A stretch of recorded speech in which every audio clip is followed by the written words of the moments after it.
क्यों रे छोकरी, तुझे क्या लगा था मैं तुझे छोड़ दूंगा? धंधा तो तुझे करना ही पड़ेगा, चाहे प्यार से कर चाहे मार से कर।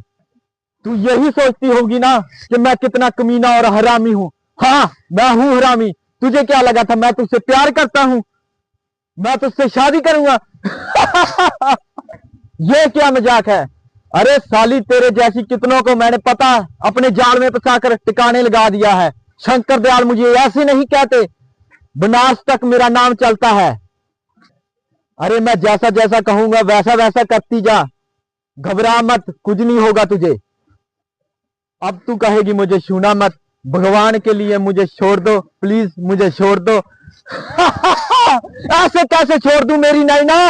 अभी तो तुम मेरे चंगुल में फंसी हो। अगर इसने जरा सी चालाकी की मुझे बताना, इसके चेहरे का मैं वो हाल करूंगा, एक खुद के चेहरे को पहचान नहीं पाएगी।